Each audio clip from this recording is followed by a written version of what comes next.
केंद्रीय गृहमंत्री अमित शहांच्या उपस्थितीत 1 ऑक्टोबरला भाजपचा मुंबईत मेळावा। शक्ती कार्यकर्त्यांची प्रचिती आत्मविश्वासाची या टॅगलाईन खाली भाजपकडून मेळाव्याचं आयोजन।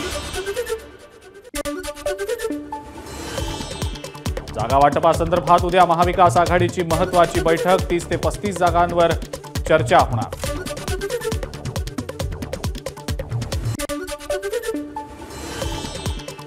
नागपूरच्या कळमेश्वरमध्ये छत्रपती शिवाजी महाराजांच्या अश्वारूढ पुतळ्याचं अनावरण।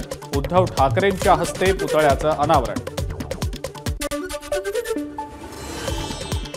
खरीप 2023 मधील कापूस आणि सोयाबीन उत्पादक शेतकऱ्यांना उद्या 2500 कोटी अर्थसहाय्य वितरित होणार। 65 लाख शेतकऱ्यांना मिळणार लाभ। कृषी मंत्री धनंजय मुंडेंची घोषणा।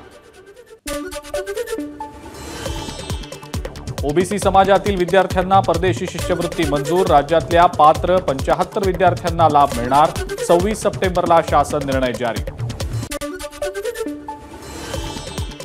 अकोल्यात ठाकरे गटाचे आमदार नितीन देशमुखांच्या मुलावर हल्ला। पृथ्वीराज देशमुख कपड्याच्या दुकानात उभे असताना सराईत गुन्हेगारांकडून बेदम मारहाण। जळगावच्या मुक्ताईनगरमध्ये सर्पमित्रांकडून एका कार्यक्रमाचं आयोजन। शरद पवार पक्षातल्या नेत्या रोहिणी खडसेंनी हातात साथ घेतल्यानं उपस्थित नागरिकांच्या भुवया उंचावल्या।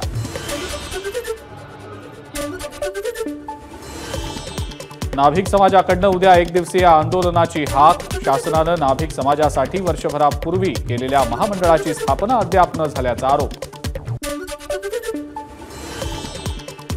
नवरात्रोत्सवाच्या निमित्तानं अंबाबाई देवीच्या सोन्याच्या दागिन्यांची स्वच्छता पूर्ण। 20हून अधिक सेवेकऱ्यांनी सर्व दागिन्यांची स्वच्छता करत केलं पॉलिश।